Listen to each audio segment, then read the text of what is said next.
it's a very great pleasure to welcome you here to our hustings. A warm welcome particularly to those who've made a fairly long journey. We've got people from Birmingham, from Banbury and Newbury, but we've got candidates from Birmingham, from Haslemere, from London, and we're very grateful to them for making the effort to be here. The European movement, as I'm sure you'll know because of a number of members here, has been around since 1948, so well before the common market. And we'll be around a long time after the current Brexit issue has been resolved one way or the other. So I think we're well placed on this occasion to take a non-partisan and strictly neutral position this evening, because our mission since our formation in the late 1940s has been to educate and to inform people about the place of the United Kingdom in the European family of nations. That's our role. So we're not campaigning this evening, and we're looking forward to hearing all points of view. We're very welcome, very happy that we have a chair this evening who is very well known to a lot of you, Bob Wilkes, retired priest, former rector of Oxford, and he's a toughie, so no shenanigans tonight. We owe our thanks also to the minister at Wesley Memorial, Martin Wellings, and his staff have been extremely helpful, Nikos and George. The usual housekeeping, ladies and gentlemen, emergency exits are behind you and to your right, and the loos are through those doors, through another set of double doors, and then immediately on your left. As I say, we're in a neutral position this evening. All the parties, all the independents were invited. Sadly, we've heard nothing, despite repeated attempts, heard nothing from either the Brexit Party or UKIP. That's a great regret to us. I should only perhaps add as a matter of information that Hustings organisers elsewhere have had a similar experience, and I'll leave it at that. We've had one apology, that's from Michael Turberville, independent. He emailed this afternoon to say that his 3-year-old son has been taken into hospital with glandular fever, and he and his wife are very worried, so I'm sure you want me to pass on your good wishes to him for his son's speedy recovery. I will now hand over to the chair who will tell us how we'd like to proceed this evening. But just one thing, Joe Steele and her helpers have buckets for your questions. So if you have a written question, please indicate to Joe who's at the back, or just put your hand up and your question will be collected. So, have fun. Over to you, Bob. Thank you, Graham. I've never been introduced as a toughie before. I'm not. I'm a big softie. But it's a great pleasure to be with you tonight. My task is simply to try and ensure a good, fair process so that all the candidates sitting up here have a chance to say their piece, and that we have a chance to ask the questions that matter to us. They're sitting in an order from 1 to 9 there, which we've just done by lot. So the order of speaking was sort of random, and you'll hear from each one for 5 minutes each. Then we'll take a little breather, because during that 45-minute time, some people have been looking at the written questions to see if they come in groups and can be taken together. And then we'll have the questions, and I'll invite the candidates to make an initial response of 1 minute each, and then we can see if a particular theme wants to keep running and we need more follow-up and more discussion. Keeping an eye on the time, because remember, when we're dealing with the first question, other people's questions still to come, and they matter as well. So I just hope we can use our time well and finish. The idea is finish around about 9 p.m. So that's the process. And now we invite the candidates to speak to us each for 5 minutes. Perhaps I could tell you who we've got here. Sitting in number 1, I'm in number 1 for the time of it, Catherine Beard, Liberal Democrats. And then sitting next to her is Mike Foster, Socialist Party of Great Britain. And then we have Emma Turnbull, who's here for the Labour Party. And did you say that John might come, or you're here for the whole evening? No. He's en route. He's en route. John Houth is en route. So he will But you're here, we're glad to see you. Susanna is here for the Change UK, and again Richard Ashworth is en route.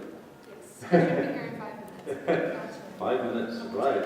So we're glad that you're holding the seat for the moment. Then Angela Monte-Tomaso of the UK European Union Party. And then we have Juliette Ash here, Conservative Party. David Rand, an independent councillor. Jason McMahon, councillor, candidate, sorry. You may well be a councillor as well. Jason McMahon, an independent candidate. And then Elise Benjamin for the Green Party. And they will speak in turn. Yes, well, I'm the Liberal Democrat, and thank you to the European Movement for putting this event on. One of the elections are exhausting, but it's always nice to come to Hustings because that's when you get the most challenging questions. I think when you knock on people's doors, they're always taken aback. But I think people that come to Hustings have really got some meaty questions. So ahead of next Thursday, as a Liberal Democrat, we can see that you have 2 choices. You will be electing MEPs to represent us in the European Parliament, which is the voice of the citizens in the European Union. But also you have 2 choices. You have a choice to whether to continue with the chaos that is Brexit, that has ground Westminster to a complete and absolute halt. I don't know if that's me making those horrible noises. Or whether we can stop Brexit by voting Liberal Democrat. And I have always said that our place is in the European Union and we must not leave. And we lost the referendum, and that is fine, but the way that we will stop Brexit is by having a confirmatory vote when a deal is there, and that we have on that table the option to remain. The Liberal Democrats have got a positive manifesto. It is looking at our full constructive participation in the European Union, addressing the global issues. It's not just climate change, it's biodiversity loss, it's human trafficking, it's all the security and the cultural links that we have with the European Union. And of course what it was founded on is human rights and peace. And those things are core to every human being wish to have a peaceful planet, and that is something that the European Union has managed to deliver. The benefits are enormous on trade, and a lot of people concentrate on trade, but it is that security culture, international development that we work on, that I work on in the Parliament as my position in the African, Caribbean and Pacific Joint Parliamentary Assembly. But what drives me, what gets me out of bed every morning is my real concern about what we're doing to the planet. I have worked enormously on biodiversity loss, on wildlife trafficking, the 4th largest criminal activity on the planet. And so my work has taken me to do that work, travelled in Africa and spoken directly to those game rangers who are protecting the elephants, to the people who are doing the fishing in local communities and wondering why in West Africa they have no fish in their seas anymore because the European boats are coming through, until we've managed to get proper agreements and regulate the European fishing fleet. All of these problems we cannot do if we are outside the European Union. That is why the Liberal Democrats are so passionate about this election, is our opportunity to say to the government, to say to the European Union, the British people want to stop Brexit. And that is why this Thursday I'm going to ask all of you to reject the failed Tory Brexit, reject the Labour's support for the Tory Brexit, and reject Nigel's no plan at all Brexit. I fail to see how anybody can stand for election without even bothering to put a manifesto forward. So, on Thursday, vote for the Liberal Democrats to stop Brexit. Thank you very much.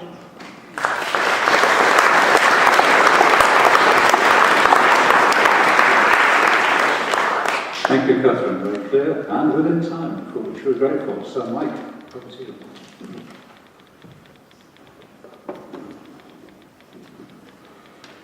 Right, good evening everyone, and thank you for giving me the opportunity to present the Socialist Party's case. Our viewpoint is different from those of the other parties in that we're neutral on the issue of staying in or leaving the European Union. And this is because either option doesn't work in the interests of the vast majority of people.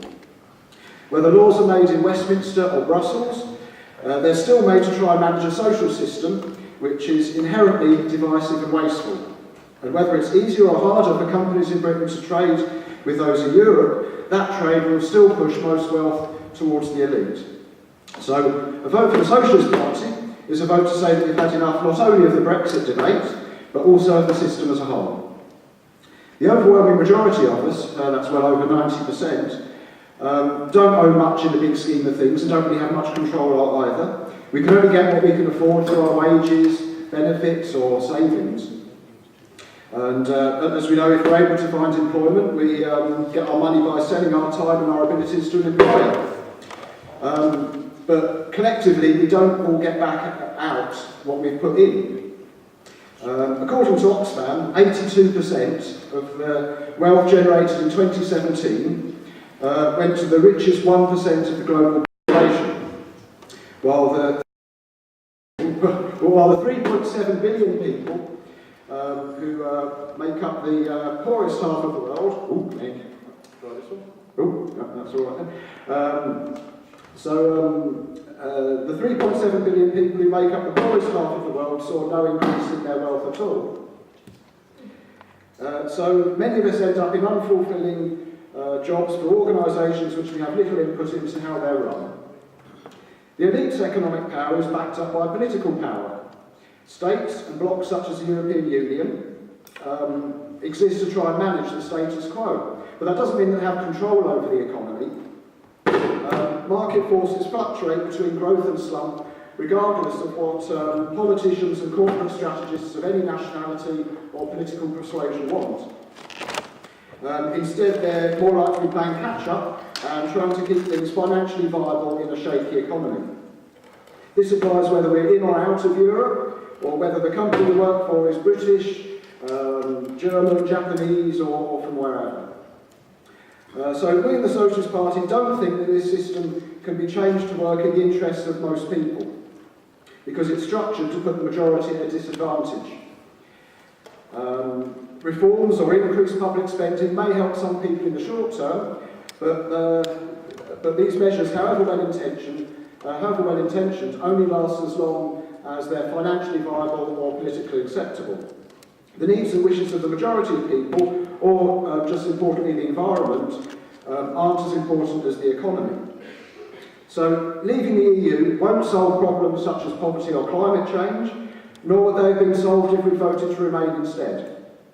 In fact, the whole Brexit debate is a distraction from society's more fundamental problems, and along the way has stirred up some nasty divisions such as xenophobia and racism. The Socialist Party says that these issues have to be addressed at their source, and this means changing from a social system with the means to produce and distribute wealth owned by a minority, as it is now, to one where these resources and facilities are owned and managed by everyone in common.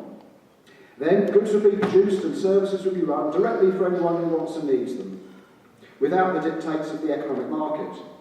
And this doesn't mean that resources would be squandered. Our present society is much more wasteful, not only in its exploitation of the environment, but also in the effort and energy used up by the bureaucracy of pushing money around. The new world we advocate would be able to manage our natural resources in a sustainable way, as the waste and short-term profitability which lead to environmental damage wouldn't be there. And the only legitimate and practical way all this could be achieved is by the vast majority organising together, democratically, and this would mean a much broader and more inclusive style of democracy than we're used to today. Different democratic organisations or procedures would apply in different circumstances, rather than having leaders or groups with more authority than others. It would be a society based on voluntary, cooperative work, with decisions and responsibilities agreed through everyone with equal say. So the Socialist Party says that we should aim for a different kind of society, rather than trying to patch up this one in or out of the EU. We're not advocating ways of navigating the withdrawal deal, and we're not saying that we should have remained. A vote for the Socialist Party is a vote to say that you're fed up with the divisive system we're living under and want a free and equal world instead. Thank you. Thank you, Mike. Thank you, Mike. I apologise for clicking on the system. We can't quite work out what the problem is. The observant among you will have noticed that Susanna has amazingly become Richard. But he'll not speaking right now. We do come to Emma now for the Labour Party. Thank you. Thank you, and thank you for having me, and thank you to all of you for coming out on a Friday. It's great to see so many people engaged in what is the big issue of our time. My name's Emma Turnbull. I'm a county councillor here in Oxford. I represent University Parks, which is a central Oxford division. It's somewhere vibrant, it's somewhere diverse, but it's somewhere where great affluence sits alongside street homelessness and great deprivation. These are the visible signs of the austerity that's marring our society. Right now, the country is divided.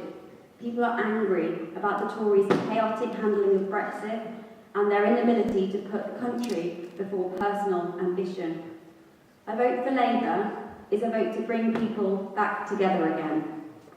We will continue to oppose any deal that does not maintain close alignment to the single market, permanent access to a customs union, and protects workers' rights and environmental standards.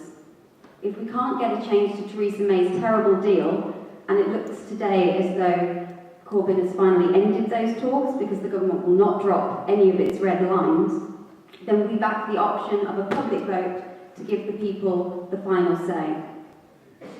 It is not helpful to see the EU as the enemy. We must come together to tackle the huge challenges we face as a country, a continent, and as a planet. That's something I really strongly believe in, and the Labour Party is standing on a manifesto that really puts these issues to the fore. We will work with our partners in the EU to make Europe the first zero-carbon continent, ban fracking, invest in green jobs, drastically reduce plastic pollution, and introduce a Clean Air Act. We will ban zero-hours contracts, we will promote a real living wage for all workers and end the awful pay discrimination against young people. We will build social housing across the country. We will take action against tax havens and tax loopholes, things that our MEPs are already working on. We will ensure investment is directed to the places where it is most needed, those areas that have been left behind by austerity. A vote for Labour is also a vote against the far right and the Brexit Party, who are scapegoating migrants and peddling false promises about the prospects of a no deal. I am deeply concerned about the polarisation of the country and the animosity that's being stirred up by hardline Brexiteers.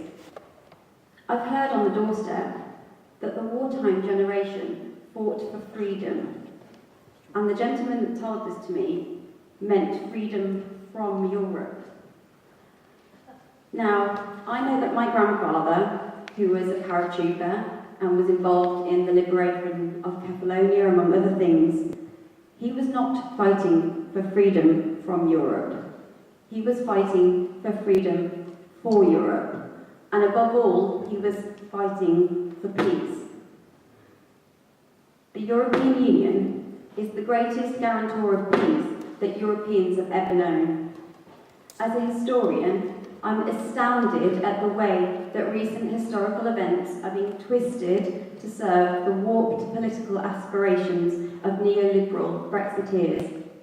We need to reject the toxic rhetoric of the far right and bring the debate back to healing and unity. We really do need to bring people back together again and start listening to people who disagree with us. A vote for the Liberal Democrats, the Greens or Change UK would simply be a protest vote that will get us no closer to achieving a resolution to the Brexit conundrum. The crisis will simply deepen and opinion will polarise further. The only way out is to strengthen Labour's hand and force the government to put its deal back to the people. 203 Labour MPs have already voted for a public vote on a Labour whip. By voting for the minor parties, it makes it much harder for these Labour MPs to achieve the outcome that they're driving towards. So choose hope over hate and vote Labour on the 23rd of May. Thank you. Thank you.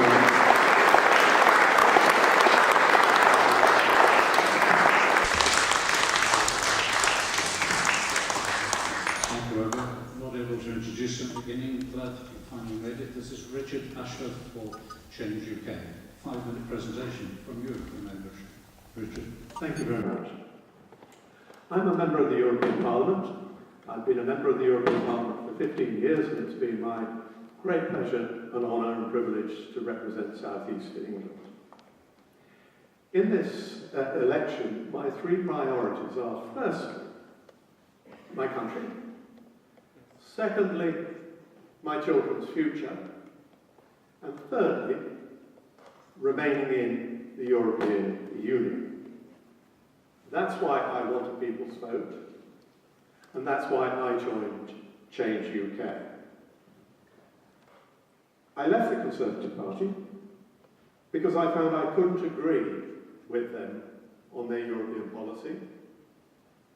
I found that, in my view, they were not being honest with the people about Brexit and the consequences of it, and because I found that they had deserted the pragmatic middle ground politics which I have always admired, and I found that in the pursuit of populism and ideology they had become an extreme party, leaving people like me in the middle, politically homeless. It's my view that they're not alone in that. It's my view that the Labour Party have done the same thing.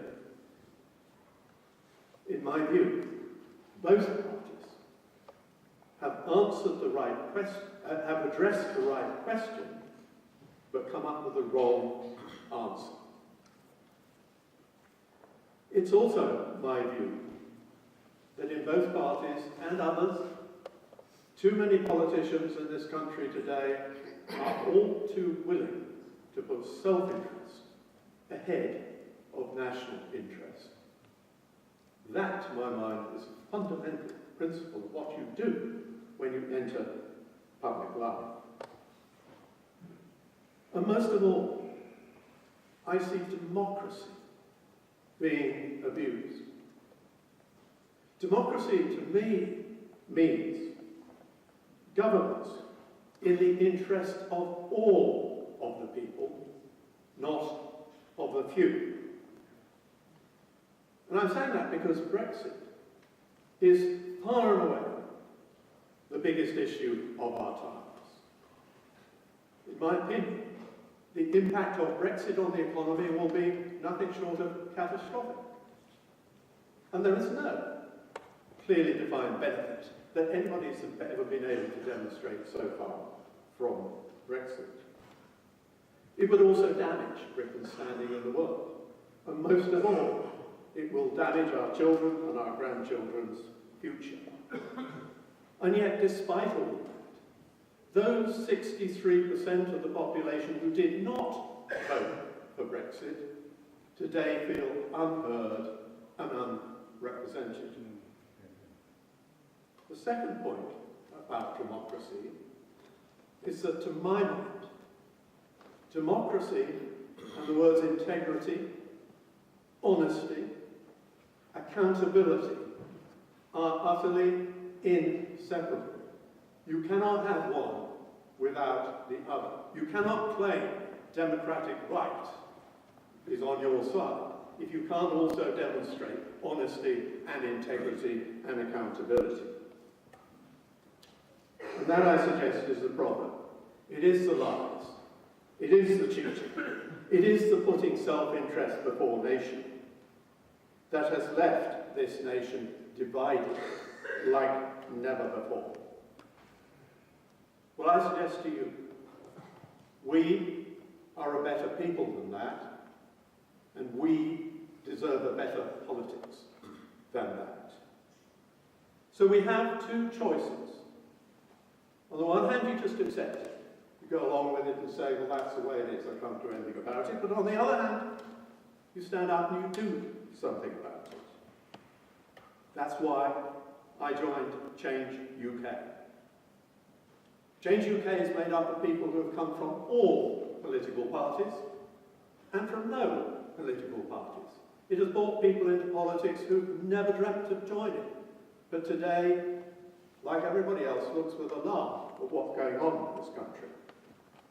And the one thing, therefore, that we do have in common, all those people, they are prepared to do the honourable thing, prepared to stand up and say, enough's enough, I'm going to do something about it. That's why we joined Change UK. Change UK stands for remaining in the European Union. It stands for a people's vote. It stands for addressing broken politics. That's Change UK. Thank you. Thank you.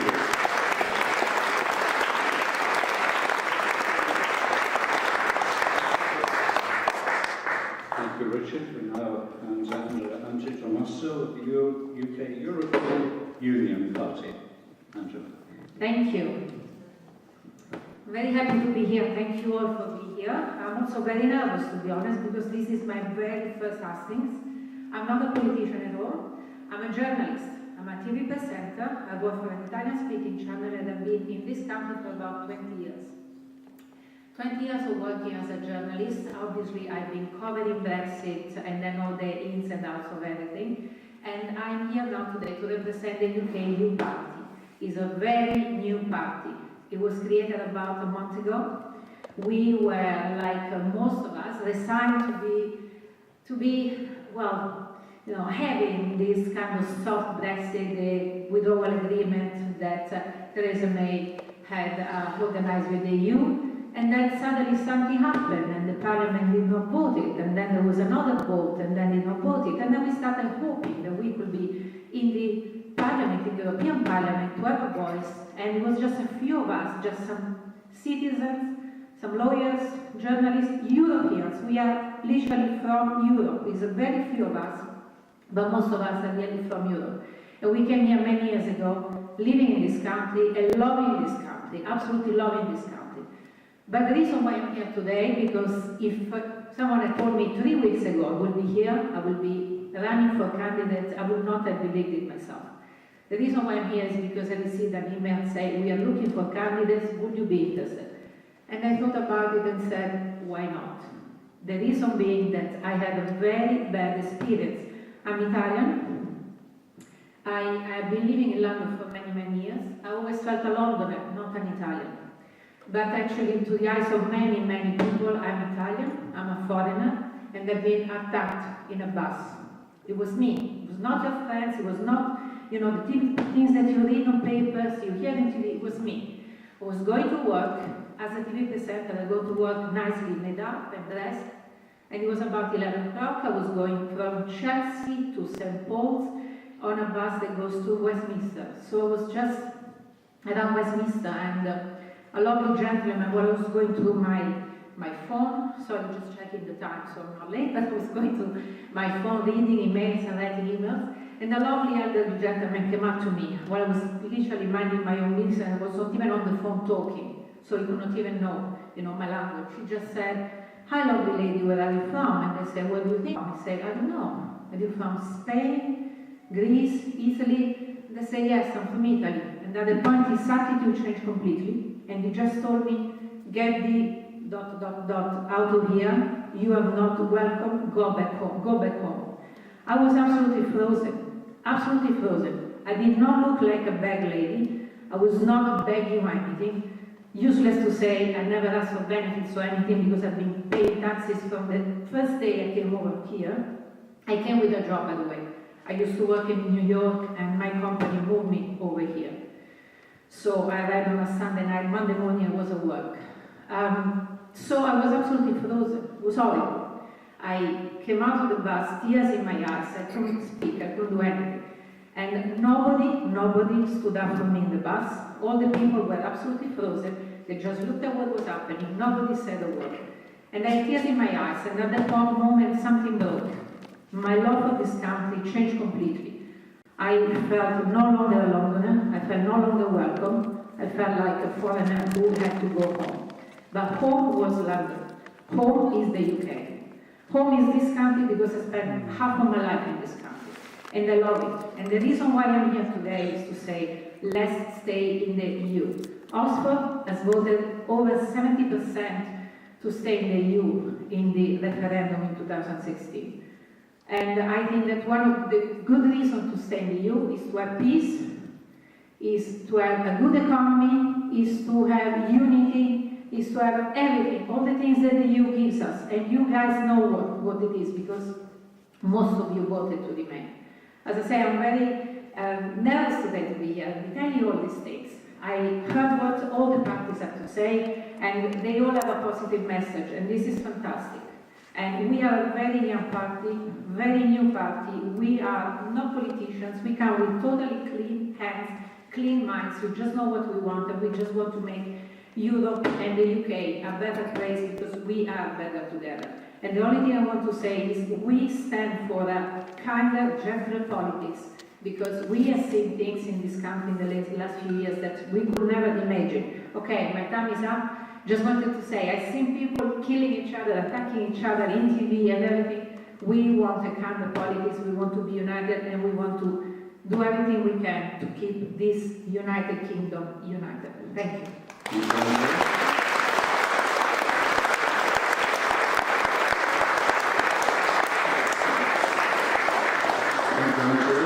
And now for Conservative Party, Juliette Ash. Thank you. I think it would be remiss to not start by apologising on behalf of the UK and whoever did that for that atrocious experience that you obviously had to go through here. So, on our behalf, sorry. So, thank you so much, ladies and gentlemen, for inviting me to represent the Conservative position on the European, the Parliament and so on. This is the election that nobody wanted. Because it's legally binding,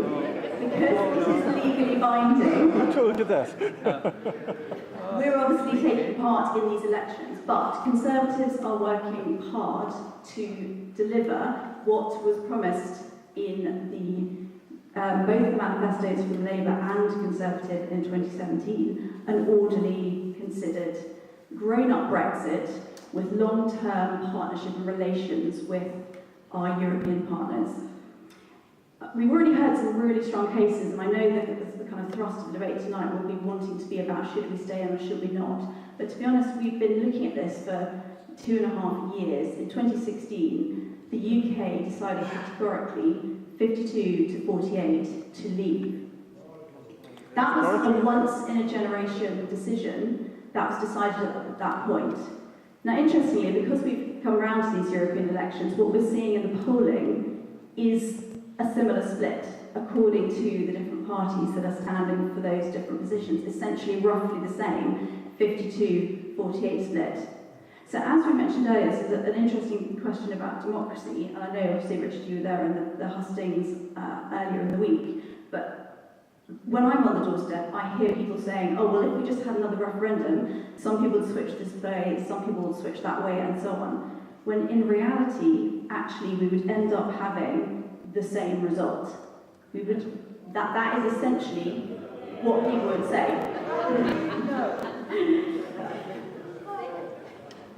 So the real question I would like to put to us this evening, and it is a really fundamental one, I agree with that point, is do we or do we not respect democracy? I'm a school governor, amongst other things, I'm a school governor here in Oxford, and these are the key things that we teach our children, British values.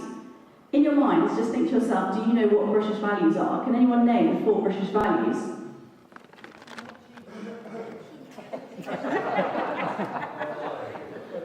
What are the 4 core British values? Democracy. Democracy. The rule of law, absolutely. Rule of law. Tolerance and respect for those of other faiths. So that's the core question. What do we actually believe fundamentally in democracy or not? I've got 3 very, very short stories that illustrate the position on why we want to continue respecting democracy and leaving the European Union. The first, my colleagues who were there on Monday will be reasonably horrified to learn, is about the dormouse in Wales. Let me tell you this story briefly. I've worked in South Wales, I've worked at the Centre for Social Justice, I've worked amongst some of the most deprived communities in the UK. They built a new road, and with this road, essentially they spent over £60 million building a dormouse bridge. Sorry, it wasn't 60 million, I take that back, 6,000, get the figure right. Building a dormouse bridge over this road so that 2 dormouse habitats could be connected.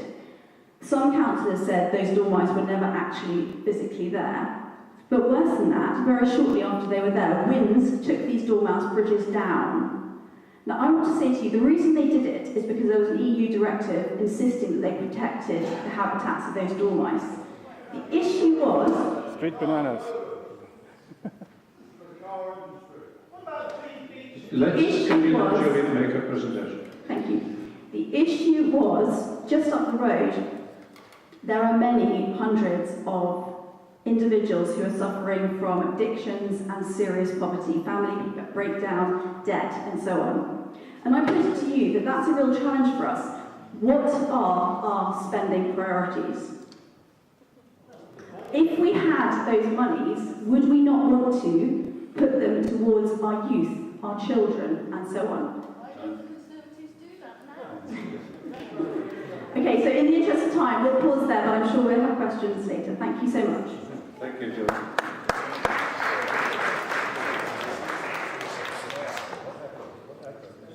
Yeah, let's allow the candidates to make their points, and then we'll be coming back to them now. An independent candidate, David Rand. Over to you. Thank you. Good evening, ladies and gentlemen. My name is David Rand. I'm from Haslemere, a charming commuter town at the bottom end of Surrey. And I was mayor until yesterday. You have to give up after a year. And that meant I'm now free to return to politics. Hello, this will be the shortest campaign ever, about a week. I just want to say now, in case I might get something out of this evening, my last thing as mayor was to raise money for an autistic charity by walking Greensand Way, which is from Kent across all Surrey to Haslemere, 56 miles, barefoot, as a stunt. It brought the money in. And I now feel as if I'm standing on 2 lumps of blancmange which are stuck in them. Now, I'm very grateful to this Hustings, because the problem that some of us, like me, have is publicity. This is a public event, great. It's a hell of a huge constituency, 6.5 million electors. I represented 6,500. I think I did that all right, it's just a question of scale. And living in about 3 million dwellings. We have the right for one item to be posted, free. Thank you very much. But we've got to print it. And printing 3 million leaflets, I can tell you, costs about 50,000 quid, which I haven't got. And you can't, on this election, expect people to donate to your cause, because at any time it could have been pulled. Even now it's going to happen, but the result will be MEPs who may never go to Brussels. If they do, they might only sit there for a few weeks. Or, you may hope, they'll sit there for longer. Anyway, so I'm very grateful for this opportunity. And I'm going to get on your time, aren't you? It's a weird election, because no one wants it, no one expects it, and we thought it could be pulled.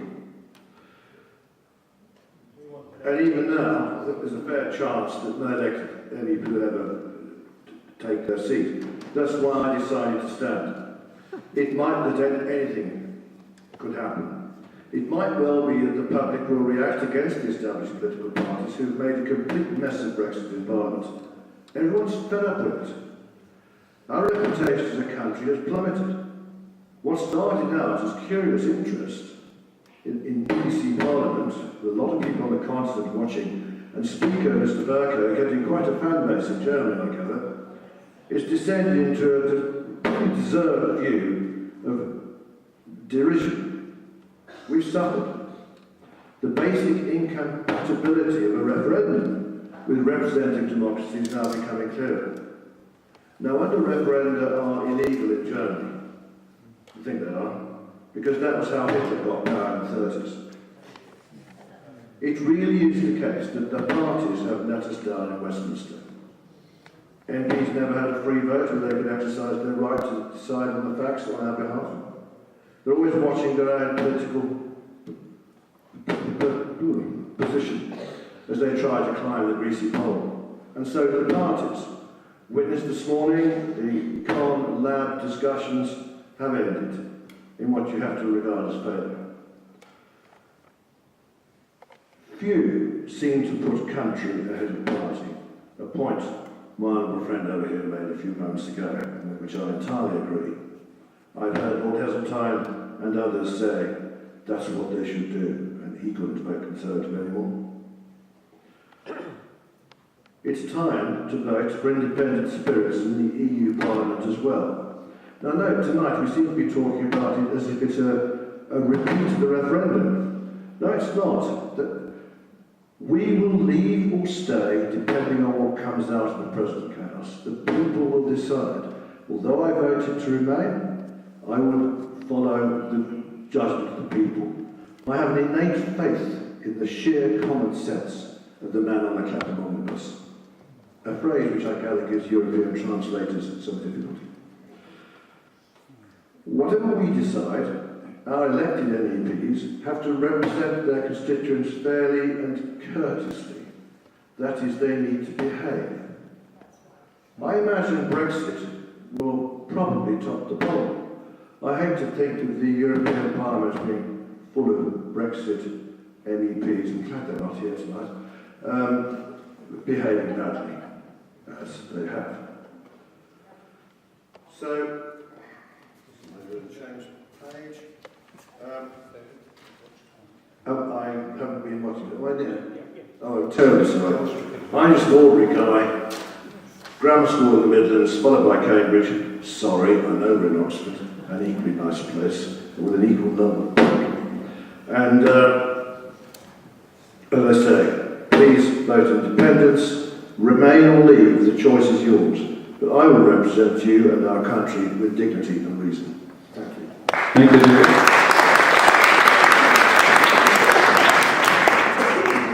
Now the independent candidate, Jason. Would you mind if I come around here because I've got a prop? A prop. Do you need physical assistance? No, it's quite like it. To hold your microphone? Right. Okay. And could you tell me again? Sorry. Would you find me? Sorry. I can hold something for you. That's okay. Just so I don't go on too long. Right. Okay. Right. As an independent, I'm just going to tell you a little bit about myself, why I'm here in the first place, what I think the problems are, what I believe the solutions, and if I do have any time at the end, I'd like to talk to you about what my experience has been of the campaign, because I think there's some important things.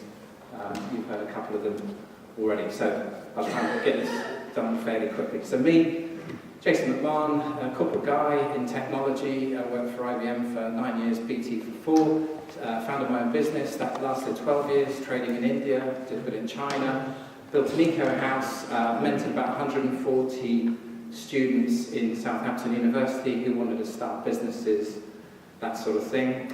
Currently, I put myself on an AI course, because that's the thing at the minute, and I'm struggling my way through that.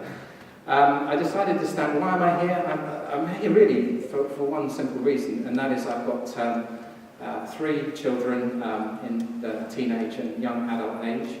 I'm an uncle to another 10 children, and I sincerely am very concerned about the futures that they face. I also voted Remain, and I will talk about the problems now as to what I think they are, and why I think to solve those problems we're in a better position to be inside Europe and dealing with the problems in Europe than standing outside of it. So I put this together. At the last hustings, I tried to get my points across with a poem.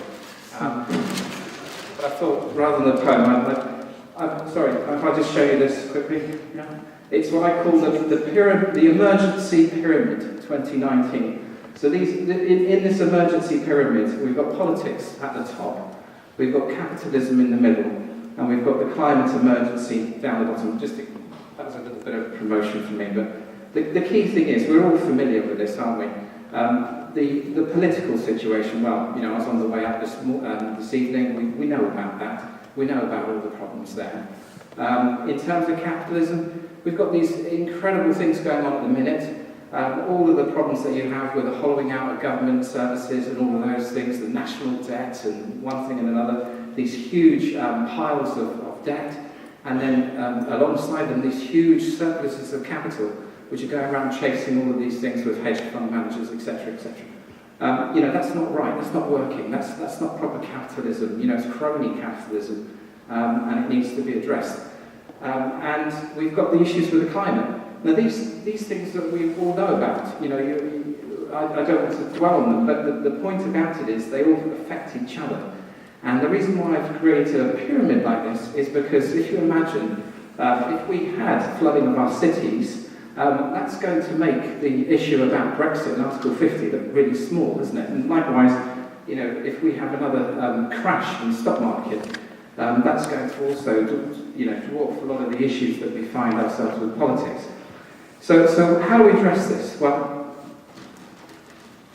I believe that there's a thing I'd like you to look into. It's called the European Spring. We're not alone in all of the problems that are going on in Europe. And, you know, there are people in Europe who are really quite disgusted about the way that our country's been treated. And rightly so. And there are a bunch of people coming together from different parties under this banner, the European Spring. And what they have is they've got a set of ideas of how we fix these problems that we have on the earth. So they have, what they want in Europe is they want a lot more transparency. You know, that's the thing that's been lacking in Europe, all the bureaucracy, etc. And so, you know, they've got policies to, you know, gain the transparency, transform Europe, get the transparency that's needed. Also to address the debt problems of all our countries. And there's a plan to reduce the debt. You know, we're printing money and lending it out to banks at pretty much 0% interest rate. Well, why not halve a lot of the national debts that are there and free up, instead of us all paying interest on our national debt, we could use that money to circulate back into public services. And likewise, you know, climate. This is so vital that we take a massive step forward. And their proposals are a bit like the Marshall Plan at the end of the war. And we need to do something massive, you know, a real massive attempt to tackle this rather than keep talking about it all the time. And that means, you know, deploying the technologies that we've got out there and investing huge amounts of money to solve these issues. Thank you. I didn't have time to say that.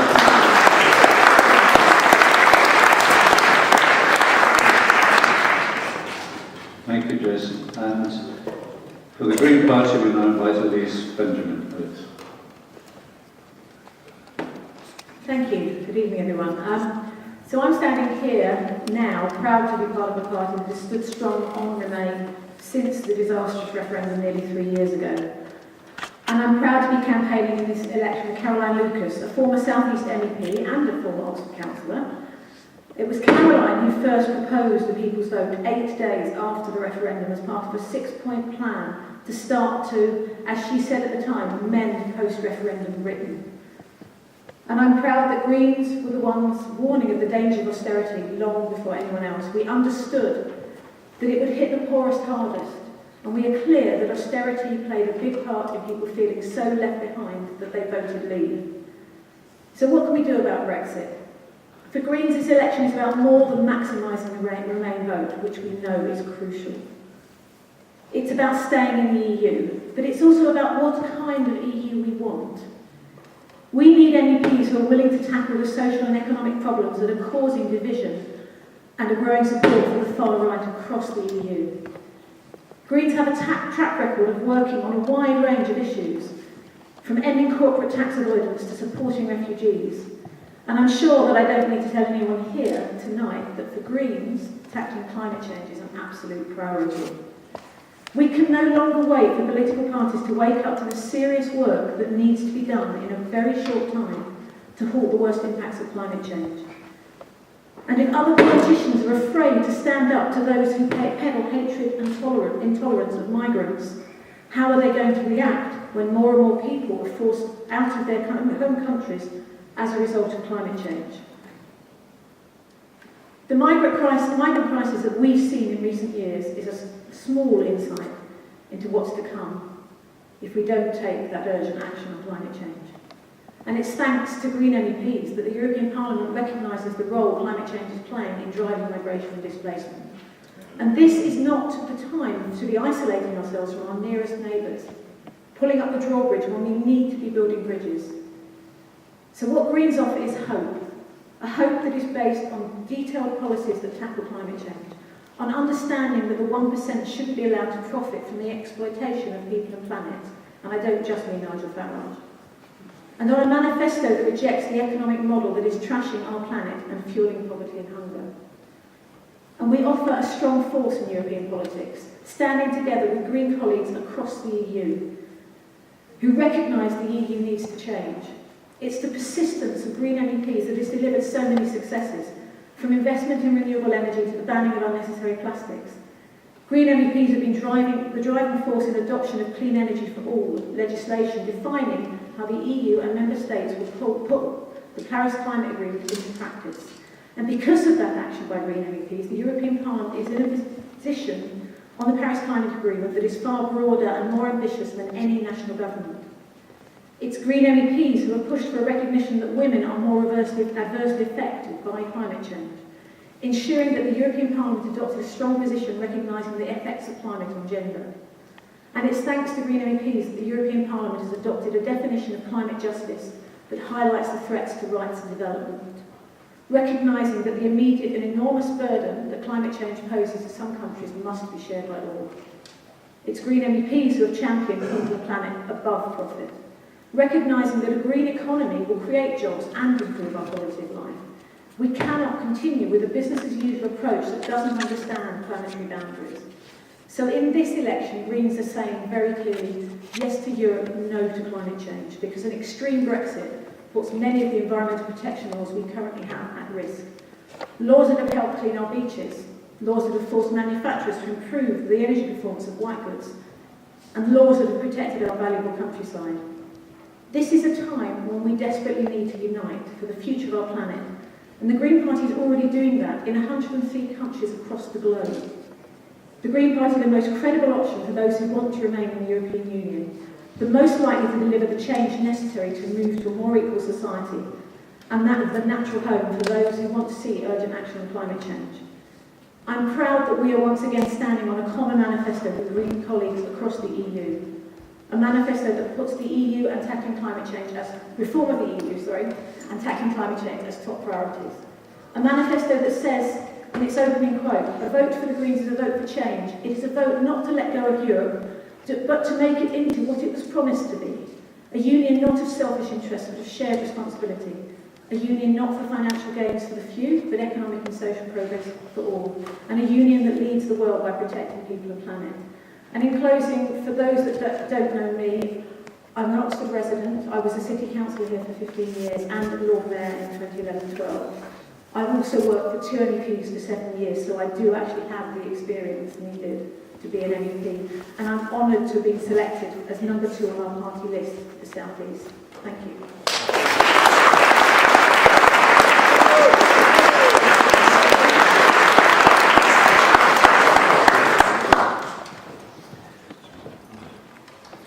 Thank you very much indeed to our candidates. Thank you for keeping to time, because with the 9 of you, we've heard a great deal.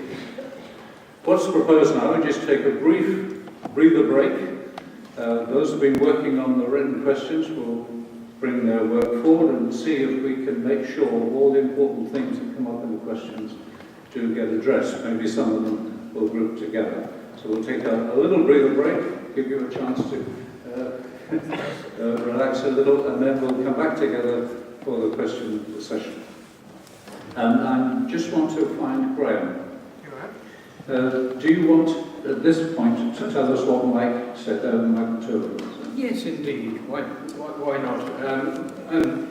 Michael Turberville, the absent candidate, did send me a few. Is it right? There we are. First, find one script. I will. I'll try and remember. We'll come later to it. Yes, he said that he. Let me try and remember. He said that what he wanted was an end to the Brexit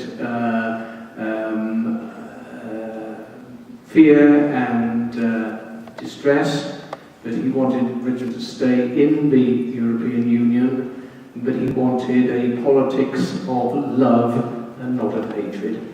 That summarizes what he said. Thank you. That's hearing from Mike Turberville, the independent candidate who, for family reasons, couldn't be here tonight. Let's take a quick break. You would have shown candidates making their presentation.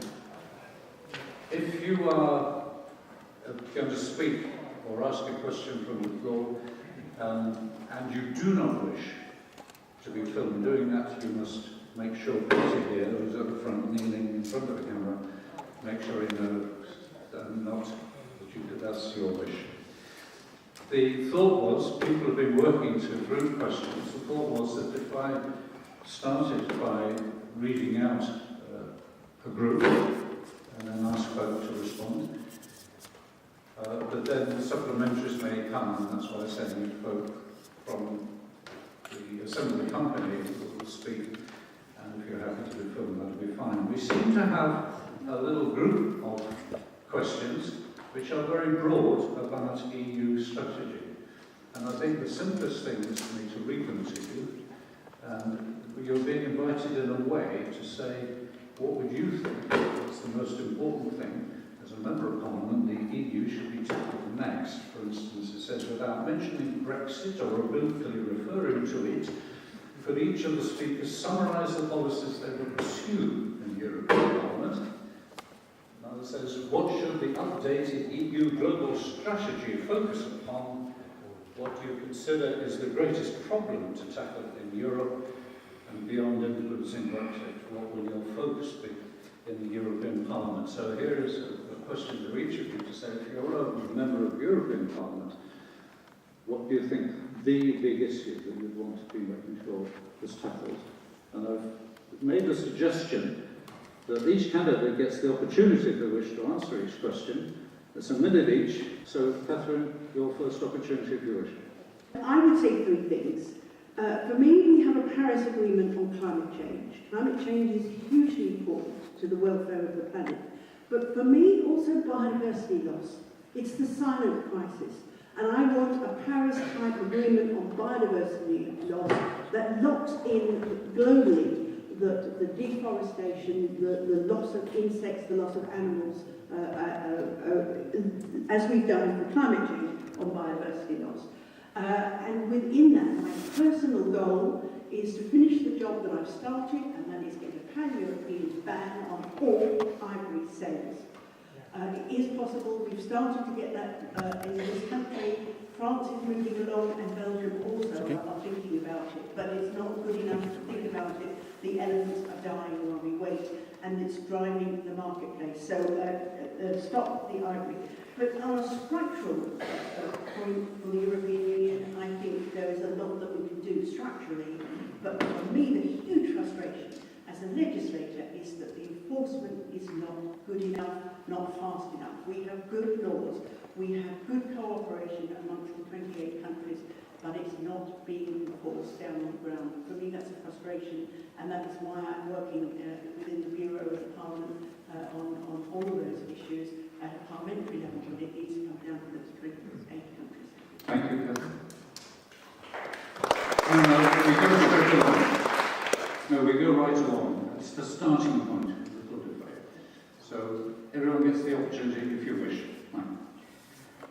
Right, thank you. Yeah, I mean, I'm in sort of a fortunate position in the way that obviously I'm not fighting to or campaigning to win, so I don't need to worry too much about what kinds of strategies or policies me or the Socialist Party would put together. So, you know, I'm not going to try and pretend that we would back certain strategies or policies because, as I said earlier, we sort of reject the whole sort of capitalist system, and we sort of in favour of a sort of a post-capitalist society, which, you know, wouldn't have the kind of problems which are evident in the EU. Yeah, we're not sort of campaigning for particular ways of trying to do things, because as I said earlier, you know, we think that reforms have only got a sort of a limited time span before either the money or the political motivation runs out. But having said that, you know, I can certainly focus on sort of the problems which are evident. Of course, the environment is one of those, and as I said earlier, you know, the environmental problems are going to persist in or out of Europe. But of course, there's also the problems of you know, exploitation, wage labour, and you know, the, sort of the alienation that lots of people feel. So those are the big issues I feel. Thank you very much. John, you want to, you come in with the second part. The rule is here, there's 1 minute for each person if they wish to respond to a question. Yeah, good evening. Just to introduce myself before going to my minute, I'm John Howarth MEP. I'm the Labour member of the European Parliament for South East England, and I took my seat when Anneliese Dodds was elected to Westminster, Oxford East. It's nice to see somebody again. Last time I saw you was at the third People's Vote. 1 minute is beginning. Right. My priority from the time in which I took my seat was the protection of the position of the of British institutions and their funding within the European Union programmes, whatever the outcome of the current B-word discussions might be. I'm glad to see the funding for those programmes has increased. In terms of political priorities, I want to see tax justice pursued as a priority. I want to see climate action pursued as a priority. And within that, I've been able to secure within the Budgets Committee a commitment to a just transition fund so we can move people from jobs in the old economy to jobs in the green economy with a bit of humanity, unlike what we did with the coal industry in this country. I also believe digital and data automation will be a key issue, and I've been doing some work on that. And ultimately, we need a managed migration policy across Europe, because otherwise we will have illegal immigration unplanned forever. Thank you, Richard. The role of the EU is to do the things where 28 working as one can be more effective than 28 working on their own. The categories of work fall into 4 areas. First, the economy, creating jobs, creating growth and competitiveness. And a good example of that is the single market. The second priority is climate change. Europe actually leads the world in climate change, and a good example of that is 25% of the budget this next 5 years is dedicated to meeting those climate change objectives. The third category is border control. Not just southern borders of the Mediterranean, but actually tackling the cause of global mass migration rather than just the symptoms. And the last category is security.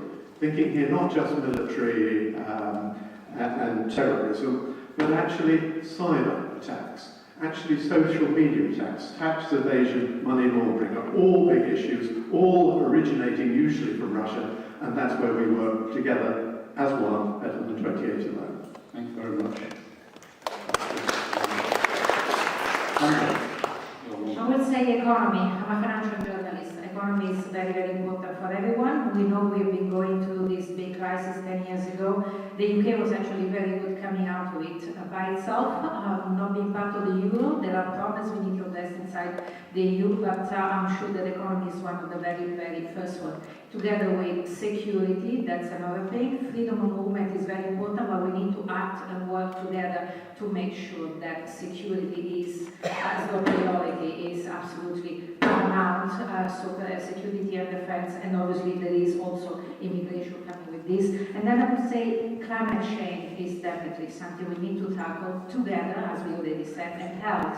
I think the health is something else that has got a very important priority in our lives. And let's not forget that it was Winston Churchill that once said we must create some kind of United States of Europe. Let's work together to try to create this. It's not going to be easy, but we need to try. Thank you very much, Juliette.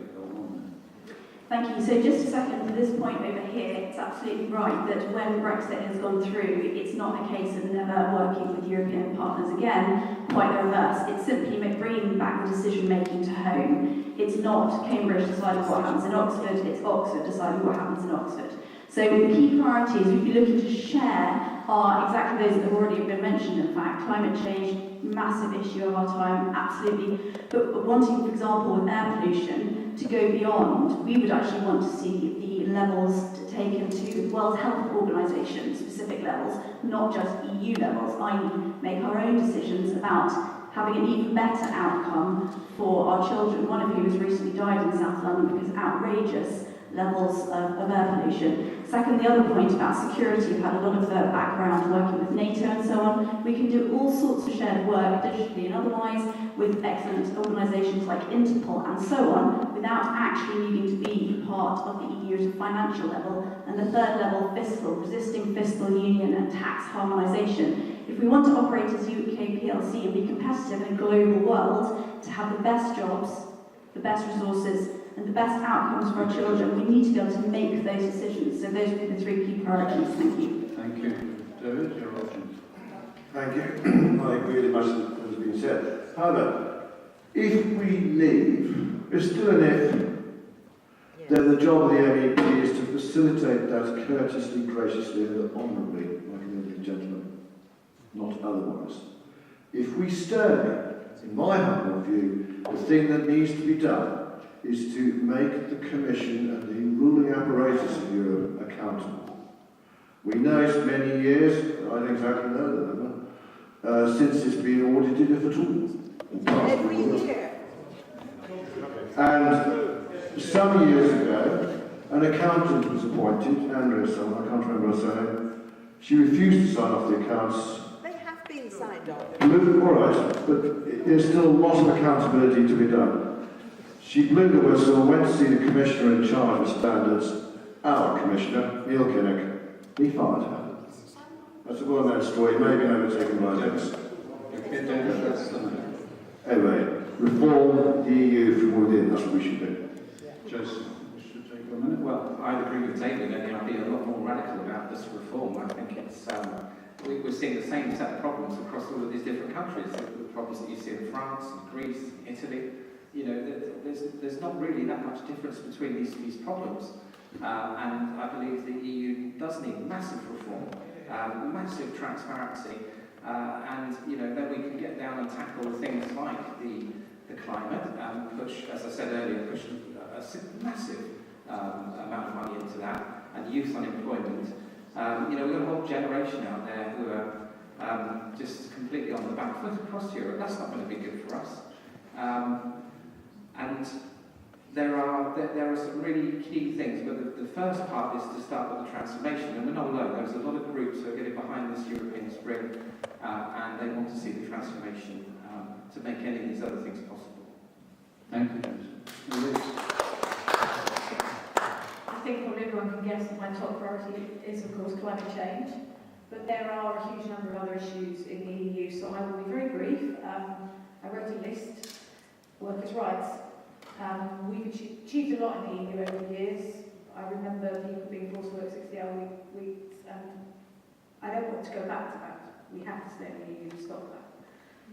We have to push on ending corporate tax avoidance. We have to put in massive economic reforms because the current economic system is killing our planet.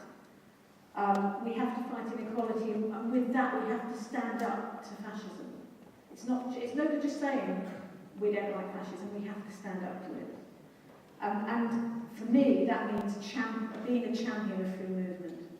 Because what fascism has succeeded because too many politicians have stepped back and allowed freedom of movement to be demonised. And actually a big priority is educating people about the EU, because we're in this mess because not enough of us have talked about the EU for over the years.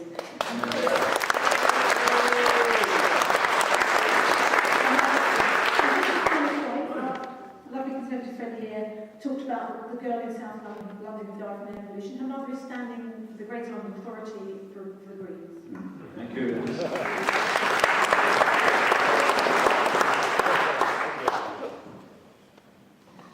Thank you very much for tackling it. So Richard Keaton, you'll start with the next question. Changing the orders, if you remember. The next set of questions, I've got a few on the subject, are about where the Remain vote constituency is. Are we in danger of vote splitting with all these different parties? It's a fact that we don't have with us here the representative of the Brexit Party. But we have what we have.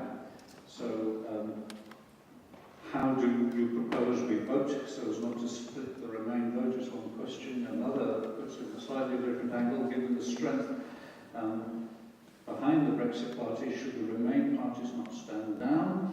And various other ways of saying what happens to the Remain vote. There's 2 or 3 questions directly addressed to the Labour Party.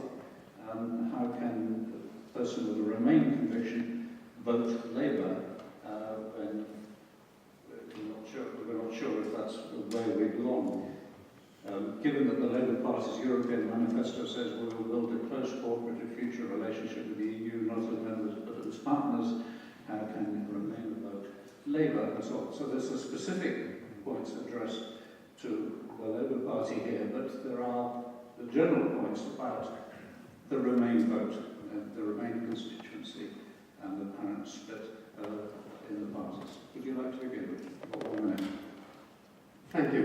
On the question of the Remain vote, one thing I need to remind you, this election on the 25th is not a referendum. And the number of seats cast, the number of seats gained in Brussels, is not the result which is going to change the outcome of the United Kingdom. The question whether the United Kingdom leaves the European Union or not will be taken in Westminster. And the only way to change Westminster's mind eventually will be the people's vote. But before we get to that, we need to demonstrate that all those Remainers out there, 1, use your votes. Please, please, please use your votes. 2, I would far prefer you cast them to change UK, but I perfectly understand we don't live in that world. Some want to vote Liberal Democrat, some will vote Green. But whatever you do, use your vote, because the thing that will matter is the total number of votes in this southeast area, for example, who voted Remain. It is not the number of seats that you gain. It would be nice, Liberal Democrats had those seats, nice if we did, or the Greens did. But that is not the issue. The issue is the total number of votes. So please, use your vote and make everybody else go out and use your vote. Thank you.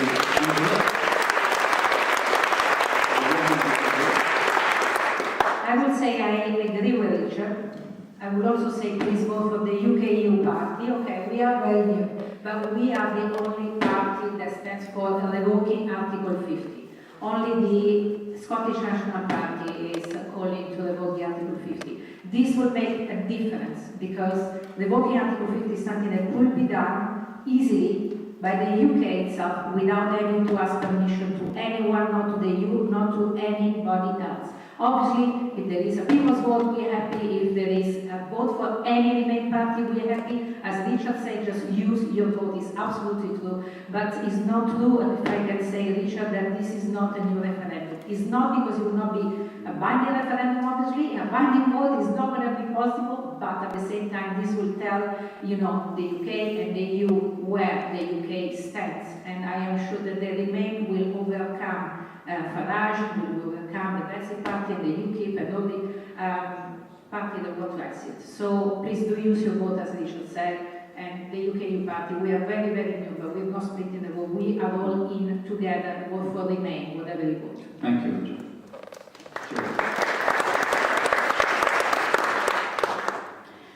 So, with the greatest respect, this does indicate one of the challenges we have in politics at this time.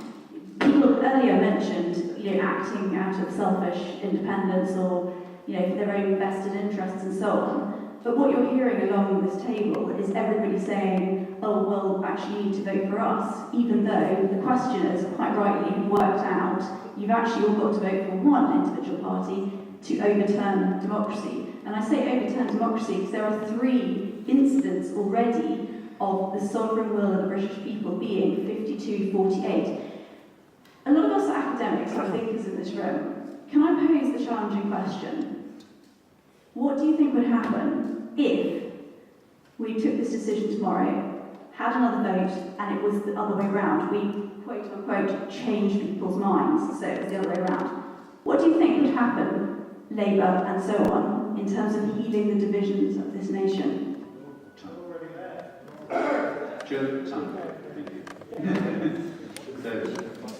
don't think anyone could have contrived his fiction in a more fascinating situation. As has been said, Thursday's vote is not the in or out debate. That's going to be taken by Parliament, and one might hope by a second referendum as well. They're going to try and draw conclusions, and it's going to, from how we vote next week, and it's going to be very difficult. I even heard on Radio 4 this afternoon someone saying Mrs May is hoping that Nottingham will vote for Brexit and then she'll be able to scare the MPs into finally voting for Home Withdrawal Agreement. Goodness me, I would say, as a Remainer, but I respect the people's vote. Anyone but Brexit. Thank you. First of all, if we go back to how we got into this mess in the first place, I believe it was Cameron being completely shoot from the hip, unforgivable, allowing that to happen.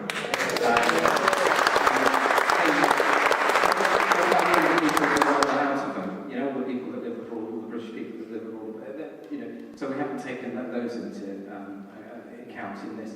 The other thing is, do not underestimate Mr. Farage and the publicity he is getting. It is so vital. I echo what's been said here. Do not underestimate him. I have never seen anything quite like it, the amount of abuse that I've received on my Facebook and Twitter feeds. And this stuff is not just coming from the public. There is a group of people out there, I don't believe in conspiracy, but I'm convinced, looking at the timing of the posts, that they've got people out there who are swamping the social media with hate for anyone who's a Remainer. Do not underestimate Mr. Farage. Thank you.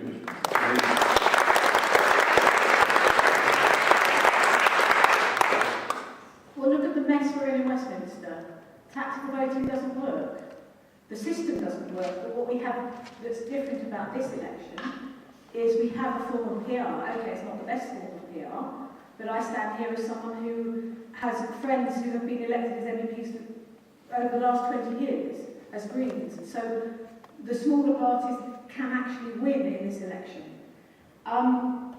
So what I'm saying to people, when I'm talking to them out on the street, on the doorstep, on social media, this isn't just about the fact that we absolutely must remain. This is also about who you want to represent you for the next 5 years. So look at the manifestos, look at the political groups that the parties sit in, or are likely to sit in the European Parliament, and look at their record, and vote with your heart. We must not vote with fear, we have to vote with our hearts. And at the end, we can add up the total Remain votes and shout, and hopefully shout about that. And as far as living in fear of dear Nigel, a lot of Leave voters think they've already voted once, so maybe they won't vote again. Stephen, you'll just get the microphone over to Catherine. There are 3 people there. Thank you very much. Can we just shut down this ridiculous argument that having a vote is against democracy? And just...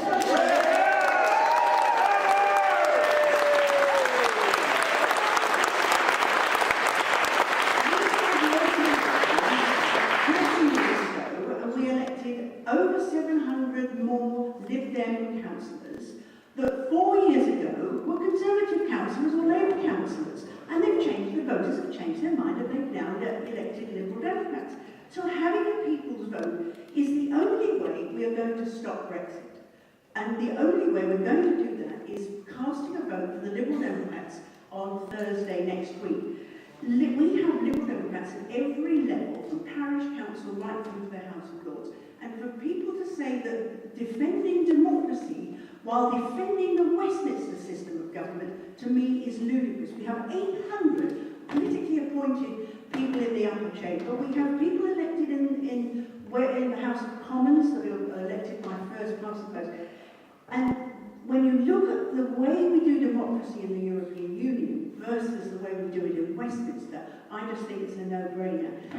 The Liberals have got a clear lead. We're ahead of Labour Party. We don't even know if Labour Party really is Remain. Some are, but some aren't. So on Thursday, vote Liberal Democrat to stop Brexit. Full stop.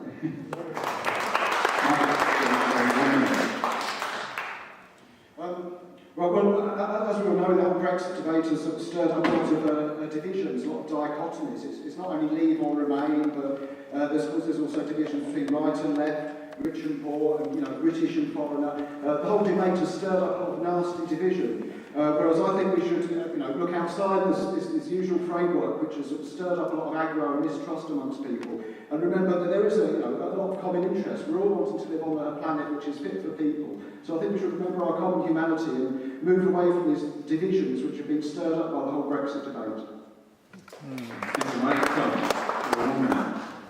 Right, first of all, what you get if you vote Labour is you get me.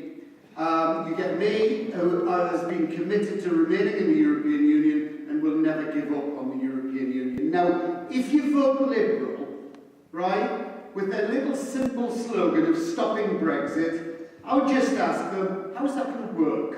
Now, just forgive me until I get the answer from their #2 candidate over Twitter. He says, the strong vote for the Lib Dems as a Remain party will be a moral force. A statement by the public the government can't ignore.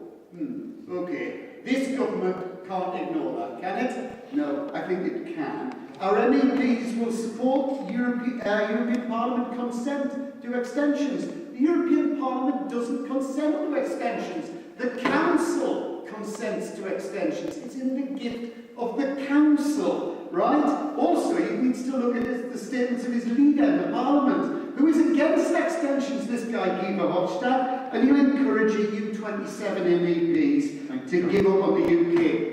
They would have given up on the UK if it hadn't been for the Socialist group encouraging them not to do so. So don't be taken in by this. It won't stop Brexit. You can't stop it without the Labour Party. 203 MPs have already voted for a public vote. Thank you, John. Could you get the microphone to David? The next question, which will start with David. Who did? Yes. The next question that will start with David is, what are you doing to get young people to come and vote? I'm glad you asked that question. As they always say, you're trying to get time to pick. I know some young people. Me, or my wife is better than me, is slaving away on Twitter and Facebook and all that stuff to try and attract their attention. It would be very helpful to get the young to vote. And I noticed this morning that in the 3 years since the referendum, 2 million of us have died. Probably because they're old, and possibly because they voted Leave. Not because they voted Leave, they probably did, And there'll be 2 million youngsters added to their voting scale. So a second referendum might well give a different result, but what if it doesn't? What if there's a touch of the up yours to laws attitude? Who knows? I asked Gove at a Tory dinner a couple of months ago. He said, oh yeah, there'll be even more voting to Leave. Oh, what's on? Well, I want to tell you what my experience is. We've been pushing out Twitter and Facebook ads, and there's only me and a keyboard and a fellow part-time in Wales, so, there's no multi-million pounds. There's like budgets of £40 and £20, and it's minimal. And we've been pushing it out to our student friends in Southampton and around the place. One of the things I want you to be aware of is that people are not liking stuff and they're not commenting, because when they do it, they are completely trolled by all of these horrible, spiteful things. Go onto my page and have a look. We just spend our day going through removing wicked, nasty, divisive comments. This is the reality. This is what's going on. And when we started asking young people, why aren't they supporting this? They said, you know what, we don't want to stick our head above the parapet here and get hit by all this nasty stuff. And so people are seeing what we're saying, but they're keeping quiet. This is the reality. My daughter turns 18 on the 22nd of May, so her first vote is the next day. So I'm surrounded by her and her friends engaging in issues like climate change and social justice, human rights. They don't feel powerless, and I think the youth strike for climate has helped them not feel powerless. We do need to encourage them to vote. I'm very proud that on our European list we have Young Green, who is in her early 20s. In fact, the age range of our candidates is over 60 years between the oldest and youngest, which I'm really proud of. Isabella has been absolutely brilliant. She's been going into universities. Whenever we have a Hustings in the universities, it will be Isabella who will do it, because she is the best placed person to reach out to young people. I'm working with our very, very strong group of Young Greens across the South East, going out into the streets, talking to as many young people as we can, because we need them to vote. It's their future.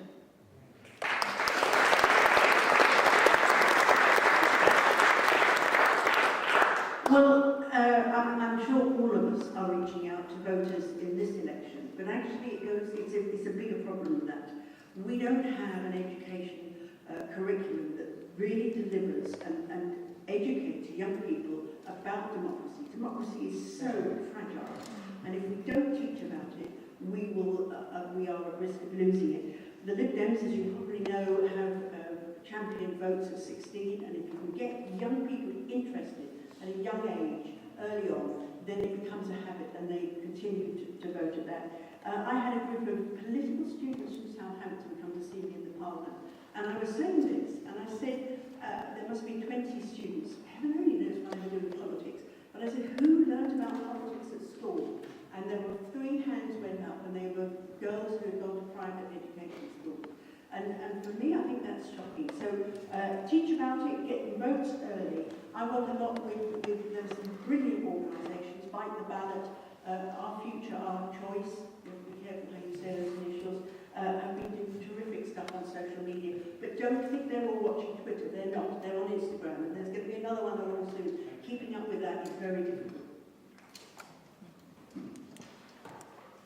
Right, of course, well, younger people have got to live with the consequences of whatever happens over the next, weeks, months and years.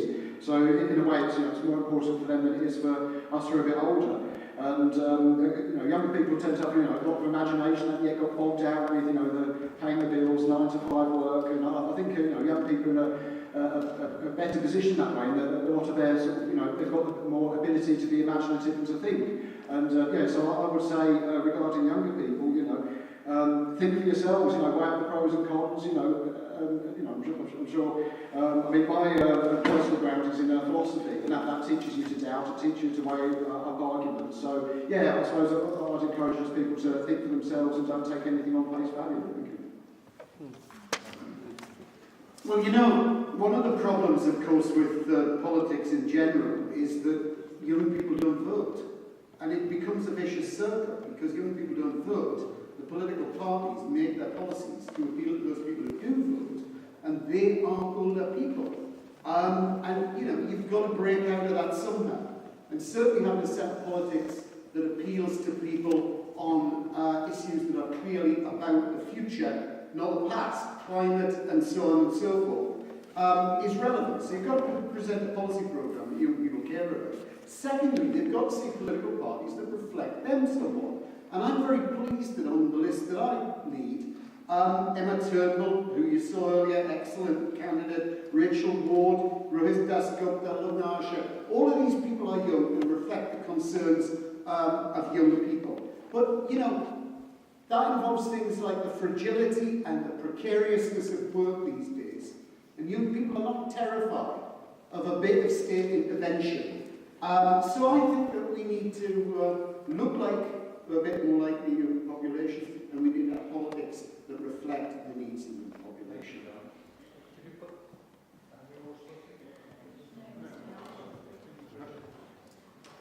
Turnout of young people in the referendum was very low.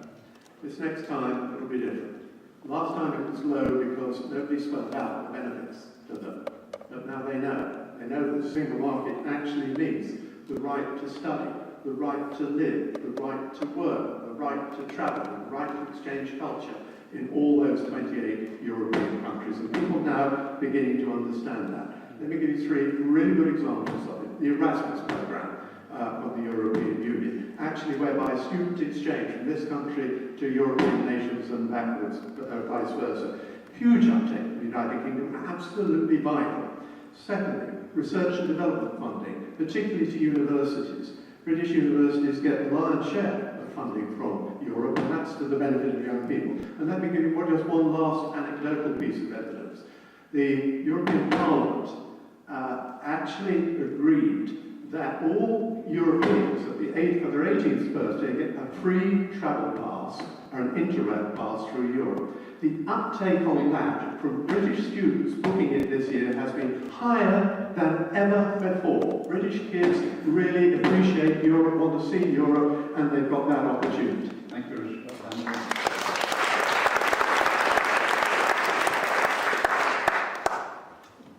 I again agree with Richard, but we have it in our manifesto. After climate change, the second point is a vote for young people. Young voters will vote this year. They will vote because 3 years ago, many of them could not vote, obviously. Now, how many people died? You said 2 million people. Another 2 million came of age, and they will vote because now they know the difference. I was very happy to travel when I was very young, to come here and study, go back to my country, and then come back here and work and live here. We want to give young people the same opportunity with Erasmus and to work, travel freely around the UK. This is very, very important, and I also want to remember their future was taken from them. Now they are very active on social media. My experience is they are very active everywhere on social media, and we are trying to tackle them on social media, to speak to them on social media. Our youngest candidate is 23, and that's why it's important for us. Young people are our future, and their future is at stake. Juliette. Tiny bit of myth busting. I did Erasmus. Erasmus is not going away post-Brexit. Erasmus will still be a programme. Yes, they have. In the end, apparently they have. So that it can be agreed. I mean, there's no reason why you wouldn't want to continue that Erasmus programme. And just because there's no reason why we cannot have positive cultural exchange with other nations, there's absolutely no reason not to continue that. But in terms of other areas for youth, you're right, it's really, really important that we engage our youth across the board. Just a couple of things that we've been able to do for youth. We've cut income tax for 32 million individuals. Anyone who's coming through and getting a job experiences an extra £2,500 approximately when they start, before they start paying tax. We've introduced the living wage. There are now more children, 1.9 million more children in good or outstanding schools. This is massive for their job prospects and their futures. So there are solid, core benefits that we as the Conservative Party have provided and will continue to provide for the youth of this nation. Thank you. Could you pass the microphone that way? To Catherine. For the next question. Friends, we're here. We said we'd be here till 9, and it's coming up to 10:02. I would propose, unless you shout at me to say please don't do that, we take another question which gives everyone the chance to speak before we wrap up, which means we'll go beyond 9. Are you happy with that? Yeah. Keep going. And I'm aware, we've been looking through all these, there's some questions here with specific points in that may not get specifically voiced. Apologise for that. We're trying our best to give respect to everybody's question here. So if we have another round on a question, going through each of you, that's a big question, and then we'll ask you to make closing statements after that. There are a cluster of questions really trying to get you to talk about how you would direct your energies and your priorities as an MEP, given that we don't know how long they'll be there. Yes, we've done some of this, but there are other questions. Can I read you some of the questions, and it gives you the chance maybe to make further responses. How would you see your work as an MEP for such a short time? What is your record on voting on political issues that will give us a guide as to how you would spend your priorities as an MEP? If we in the UK were to remain, what single reform issue would you take up as an MEP to go about so as to address leaders' concerns? You'll see that we have all kinds of questions. What's the record of achievement of the MEPs in your party? So I guess I'm giving the opportunity for you to say what your background in political priority is, what your colleagues or you have done as an MEP that indicate where your priorities are, and how would you spend your time before it was quite short.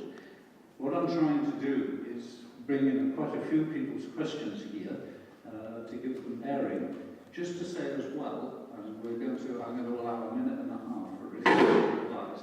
There have been some questions around how do you assess, what is the account that you give for why the Brexit party seems to be doing so well in the polls? If you'd like to comment on that, it's a slightly different subject.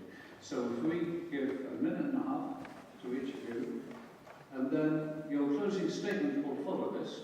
There may be that you then, in your closing statement, want to say the big thing you must hear from me is. So I'm trying to give respect to people's questions, and there's quite a collection of them. Catherine, do you feel ready to have a go? Well, did you say we've got a minute and a half? Are you guys going to be ready for breakfast if I'm we actually fill in? I have been there for 10 years. I have a record of action. I was the rapporteur on the Parliament's response to the Human Trafficking Directive. I have also pushed, 5 years ago when the new commission came in, clearly was not an environmentally minded commission. I formed the MEPs for Wildlife Group, where we pushed the commission, in fact, we pushed the commission to come forward with Wildlife Action Plan, which is a global action plan and informs their development funding as well as tackling wildlife crime in the EU, and managed to get the budgets changed so that we've got more police officers into Europol to coordinate their action. So that was because I took a stand, and it's every MEP will take out their own particular issue, as well as being a question of the Parliament, which is directly elected by all the other MEPs to sit on the organisation and the running of the Parliament. And in that role, I have been sitting on the harassment committee, which was before the Me Too came through, that we were looking at how we can address how staff are protected from harassment in the Parliament. So it's a busy job being an MEP. You are also representing the people at home, and I am trying to reform, as I said, at schools, universities, talking about my role and the work. I hope to be returned again next Thursday, and I hope to lead a group of MEPs where we will sit in the centre party with McMahon's MEPs, with Liberal members from across the European Union, and we may well be the second largest group in that Parliament, in which case we will be influencing the direction of the Parliament for the next 5 years. And I don't think, if I have anything to do with it as a Liberal Democrat, we will stop Brexit, we will not move in October, and we will sit there for 5 years. Thank you.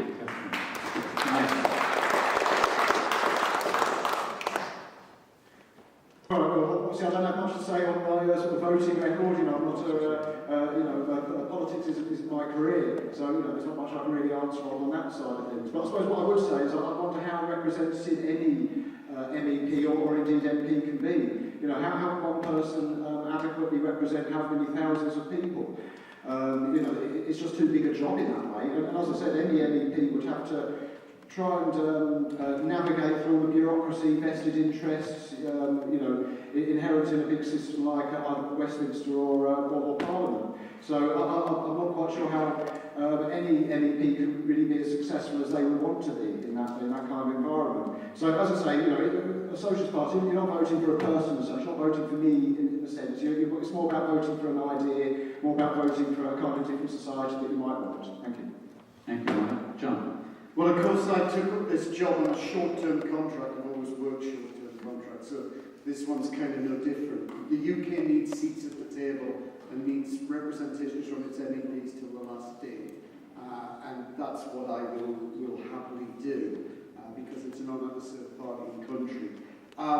In terms of my voting record, first of all voting records in the European Parliament, or the vast majority of the important ones, are public, they're published, you can look them up, you can decide whether you like them or not. Some of the things I've been able to achieve by working with colleagues is first of all putting the budget line there that enables harassment issues to be taken up within the Parliament.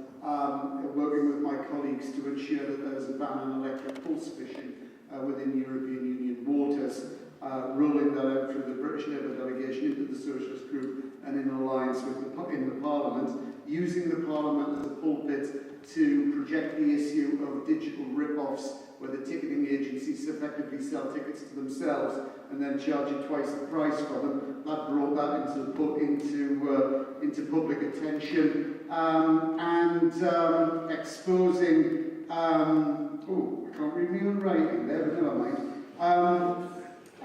So you know, I've been able to do a few things right in a short time. Possibly not the most significant in the world, but you work with your colleagues, you make changes. What was the big reform I would implement?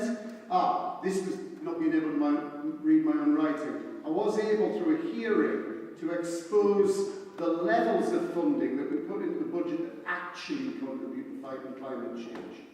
A more effective system of scrutiny, and we've got a lot to learn from Westminster on the select committee system, that enables proper forensic questioning so we don't let people like Facebook off the hook when they come to the European Parliament to be questioned. John. Richard. Thank you very much. Well, voting record, I've had 15 years on the Budget Committee. I've been rapporteur for funding of the Common Agricultural Policy. I was the rapporteur for the 2018 European budget. And I'm also the person who wrote the book, which is Financial Regulations of the European Union. The United Kingdom contribution towards the EU is 1/2 of 1% the GNI of this country. It's that big, 1/2 of 1%. But what is important is that we deliver value for money, and we also can demonstrate performance of that investment and indeed accountability and compliance. Change UK will support that completely. Change UK follows in a proud record the United Kingdom has. UK MEPs and British government have been responsible for the biggest changes in Europe. Enlargement, the single market, we're highly regarded there. It's only in the last 5 years or so that absolute disgrace in the Parliament from the far right wing has brought humiliation on the whole of the United Kingdom. Well, we're not going to do that. And those of us, and I think I can speak for the others who are not of the Remain group, we shall uphold those standards the United Kingdom has. They're our standards, and that's what Change UK intends to continue. Thank you. As you know, we are a very new party, so we don't have any records. We cannot tell you what we have done in the past, but we can tell you what we want to do if we are given the chance to sit in the European Parliament. First of all, as you said, we will fight to revoke Article 50, which means changing whatever is happening now to this country, people fighting, there is like a civil war going on. I've never seen anything like it in 20 years living in this country, and it's a country that I love. We are new, we come with clean minds, with open minds and with clean hands. We don't have anything in our past that can say we have done something wrong. We want to be given the chance to fight for this country. We are Europeans getting together to fight for this country and fight gently. We want to do it in the nicest way, in a kind of, there is a kind of gentle politics that we are absolutely, trying to bring out to this world and say we can fight this together nicely, in a kind of way. And we hope there's not going to be any Brexit. So far, we know that the government has tried to bring up this Brexit for so many months, years, we say, what is it? It's 2 years and something now, 2 years from the vote, and nothing has happened so far. The UK does not really want this Brexit. I think this is my feeling, this is my hope, and I really hope that you can give us your vote and consider a new party, new bloc for this country. Thanks, Benjamin. Juliette. Next job, buy some earplugs. Very, very loud, this microphone. I'd like to address that question, please, of Brexit Party doing well. Why is the Brexit Party doing so well at the moment? We can only reflect that that is a protest vote, given that Nigel Farage does not attend almost any of these MEPs will confirm, he hardly attends any votes, that this is a shout, obviously, from individuals who voted for Leave to respect the democratic will of the British people. Up to this other point of the budget, yes, it does sound like a very small amount, but that's not taking into account opportunity cost. Have we considered our other global opportunities? If we are trapped in a trade agreement, how exactly are we able to trade effectively with China, the US, and all the Commonwealth, the overseas Commonwealth individuals that we have very strong relations with?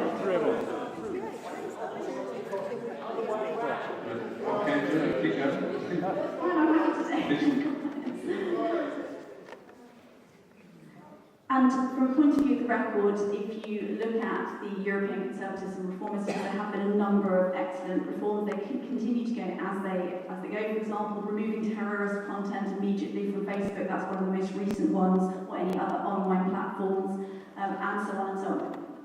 Okay. There are many, many different things they have achieved. Thank you.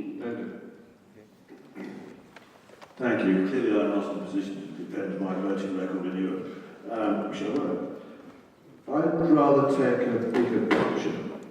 The economic argument's important. I think this country will do well, whether we're in or out, because we're quite good at it. Don't forget that. It'd be easier if we stay in, of course. But take a more broad macro view, like Bismarck, or Kissinger, or Churchill. Politics counts more. We need to be friends with Europe. We need to be at the table. We need to be in there. And if we're not in there, we need to be as close as we can get. Because for 500 years, I'm not a historian, but pretty much to the year, our foreign policy since Henry VIII has been to ensure that no one power dominates the continent, whether it be Milan, Paris, or Berlin. And we do that by a combination of diplomacy, blood, sweat, tears, and the old war. We've had 4. Lenin, etc. Napoleon, Kaiser, and Hitler. And don't think I'm taking our fallen's names in vain, please. But in France, we have almost 1 million men in over 1,000 war grave cemeteries. They died for our freedom. They didn't want us to walk away. And that's what we're in danger of doing. Thank you. Thank you,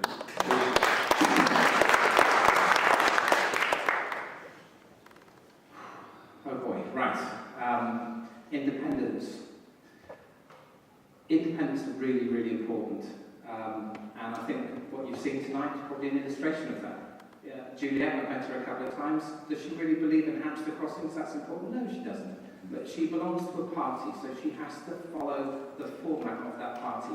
And likewise, all of the people that you see in the parties, in these traditional establishments, they have to follow those rules. Independents are important because we don't have to follow those rules.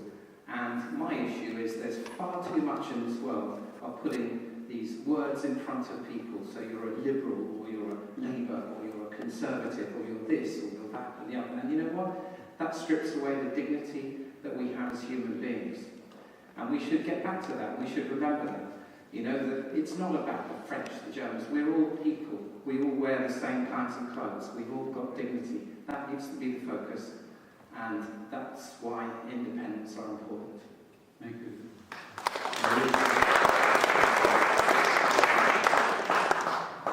I don't want us to have a short time. I want us to be elected to serve the full 5 years.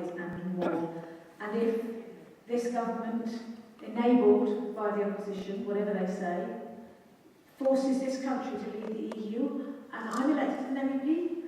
Before that happens, I will go and squat in Westminster. I'll chain myself to whatever I can chain myself to. Because if I'm not allowed to take up a seat in a democratic election, then I will make my voice heard. Not just because it will, like, I'm angry, because I have a lot of other people are too.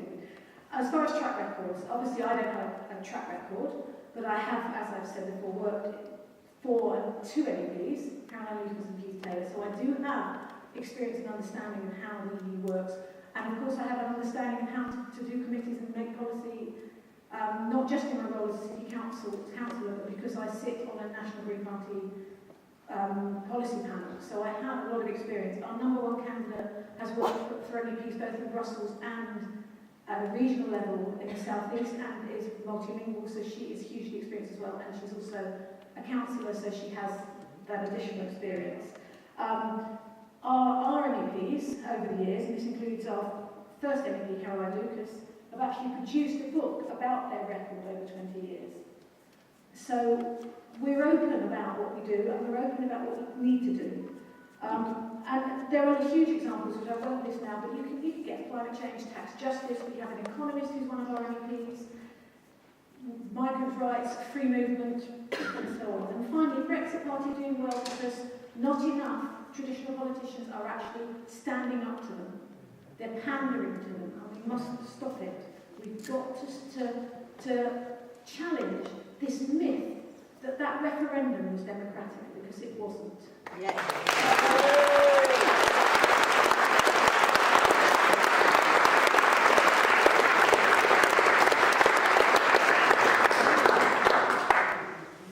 Yes, with your permission, we're part-time, we're not, we just want to do the final round, as it were. In one sense, I think each of you kind of made something of your voting statement. You said, this is why we're, me and my group matters, but this is your opportunity to say your final word, what you'd like to say, and have people hear. Yeah, just an interesting question that came in. We didn't take it as a single question for you all to answer to, but what have you learned from listening to the other candidates tonight? I thought that was quite an interesting question. Now I'm going to take that home and say, what have I learned from listening to all of you? That's a very good question. So we'll just start in the line we did before, Catherine Downs, Elise, if that's all right, with a minute each, please. Your final word to us assembled here before the election next week. Thank you. Final word is to thank you for coming and a safe journey home. And I want to just tell you that I'm not a pro-European. I am a European. And I will be very honest. It's not exclusive. I'm proud to be British. And I understand the tradition of the Brits, standing tall in the world and having confidence in our voice to shape and inform the world around us, and that's what we do inside the European Union. We won't do that if we run away.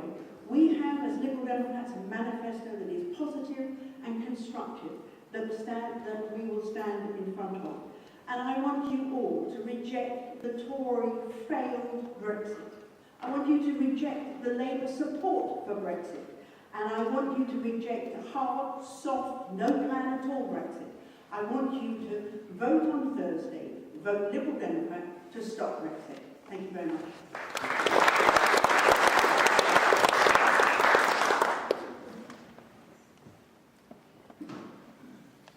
Right. I've been wondering what sort of future generations, in a couple of decades' time, maybe, will think when they look back on, 2019 and the years around. And I reckon a lot of people around then will think that we've wasted a lot of time on Brexit, when there are much more fundamental issues which we should be concentrating on. Climate change, poverty, homelessness, alienation. All of these issues, they're around before Brexit, but they'll be around afterwards, regardless of staying or leaving. They're the really important things, rather than trying to tinker with the system, which again has happened for decades, if not hundreds of years. And throughout that time, the system, the capitalist system, we've got, it's a global system, you know, that these problems, you know, that they apply, you know, whichever kind of, sort of style of capitalism there is, whether in Europe or places like China or Venezuela, they're all capitalists, they're part of the capitalist system, just in different variants. And so, yeah, the problems are fundamental to capitalism, and you know, the Brexit debate won't change that. So I say that we should, you know, move away from trying to tinker, reform the current system, and sort of, you know, be imaginative and look into a different kind of society which will be in the interests of everyone, and that will be a society not run by you know, the elite, not owned by the elite, but owned and managed democratically by everyone for everyone. Thank you. Thank you, Mike, very much. Charles. Closing word. Well, first of all, don't underestimate Farage. Don't appease him either. Go out and vote against him. When I was a young man, I asked my grandfather, who fought in World War I throughout that conflict, whether he thought we should be getting into this thing that involved kind of cooperating with the people he fought against. He said, "Aye, we should. We should do it because when things go wrong over there, we always get dragged into it." And that is a point about geography. We cannot ever leave Europe. It will always influence us because outside it will set the rules and parameters that we need to play by. And then we'll have no say. So we should stay in there, and we should work hard to stay in there. Europe is about freedom. The defence of freedom is absolutely key. And, you know, what we're seeing is the greatest revocation of rights since the Glorious Revolution. And I think we should fight against that. And that's what I will do if you re-elect me as a member of the European Parliament. Thank you, John. Thank you very much. Politics is broken, and we in this country deserve something better than that. It took a lot of courage for those 11 MPs to leave their parties and set up a new party. It took vision to set up a party which offers you an opportunity to change politics in this country and to change it for the better. We don't ask you to leave your traditional families, political families. You don't have to. But you now have this opportunity to send a message for better politics. Lend us your vote for this election. Give us the chance to reach out and say, we want better than that. Because that's what Change UK is offering. A people's vote to remain and better politics for this country. Thank you. Thank you. And yes, the UK-EU party, it's in our name. Let's keep the EU and the UK connected. Let's revoke Article 50. Let's take back control of the sovereignty of this country. Just by revoking Article 50 and going back to where we were. There could be another people's vote, there could not be another people's vote. Whatever happens, by revoking Article 50, we will stop things and we will have the time, the government of this country, single-handedly will have the time to think about what they want to do for the rest of their history or whatever. Let's look at Winston Churchill and the United States of Europe. Let's look at peace. Never, ever in this continent. And we are anyway, we want it or not, we are part of this continent. There's never been a longest period of peace.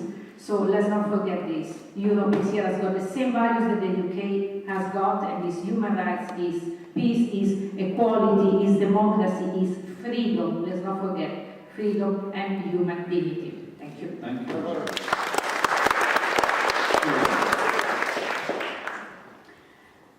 So you wouldn't think I would agree with the socialist, but in this case I do when he says we need to get Brexit done so that we can move on to other things. That is the Conservative position. If we can, everyone just responds. So we need to get Brexit done so that we can work together for other more important priorities, air pollution, movement of people, physical areas and so on. We need to create stability to allow our businesses to continue and thrive. Everybody knows that many things are on hold because we haven't yet got this through. What we need is other parties to support and coalesce around shared priorities. We need less behaviour like children, frankly, and shared coalescing around central priorities. We need to get Brexit done and then move on from this place. Yes, we need to provide something that heals, you know, our nation and so on. So Vote Conservative is the only party that are going to actually be able to get Brexit done in an orderly, controlled, grown-up way. And yes, when Brexit has occurred, you can take comfort in the fact that we will be able to run the Erasmus programme. We will want to work and so on with our partners. That is not going to change. But we need to be responsible, follow the democratic will of the British people and get it done. Thank you. Please keep to time. David, your minute, final minute. Minute and a half. Minute. Right. We all know that the Conservative Party has made a complete haul of this.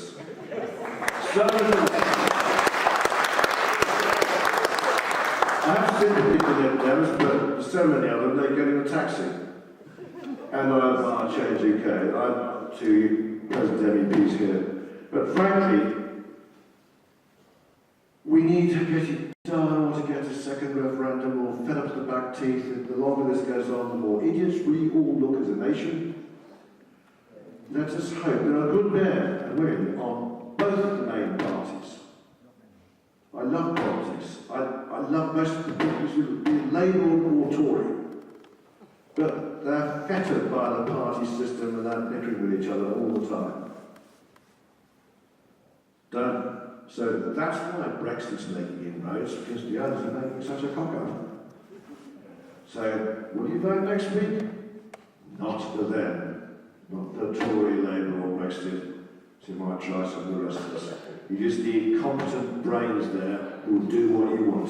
Thank you, David. Listen. Final minute. Well, we all live on spaceship Earth, and so do our children, and our grandchildren, and the people that come after them. We live in a time, I believe, of miracles. Supercomputer, if Alan Turing had one of these, what would he say? We could edit genes. We could do all these incredible things. And yet we seem to be getting trapped in all these different stories, these little silos that are holding us back from actually getting on and doing the things that matter.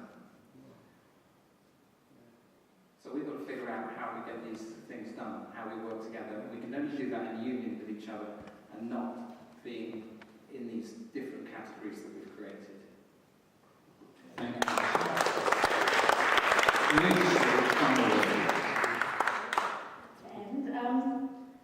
Politics is broken, we know it's broken, but we need more than tweaking around the edges of what is a broken economic system. An economic system that is damaging the planet, is damaging people. So what I want to say is that with Greens united across the EU, we already have the policies and the experience to put into practice what needs to be done. Not just because we have to tackle climate change, but because of all the inequalities, because of the tax avoidance. We've got to tackle the economic system, and we are the only political party that has a manifesto across the whole of the EU that addresses this. And it's about voting for a strong, united voice. And just to end, there's a quote on the back of this book from Mark Rylance, the actor, who is also a political activist, and he has come out in support of us. Because as he said, if we don't change, we will perish. And only the Greens truly recognise this. So please look at our manifesto, it's online. We only have a few paper copies. Please look at our track record in the European Parliament and vote Green next week. Thank you.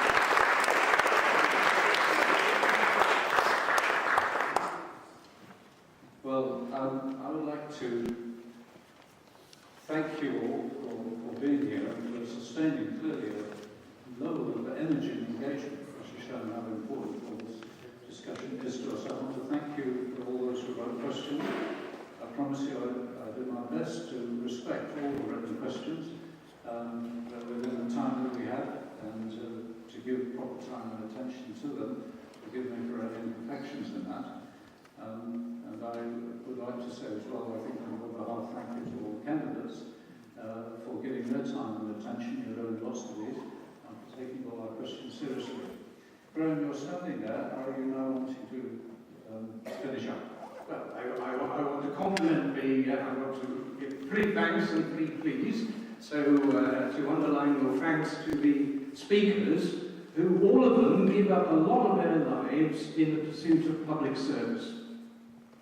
I I want to say thank you to Bob Wills, our chair, and Stephen Brown, his aide, and to all the other volunteers who helped make this evening run so well.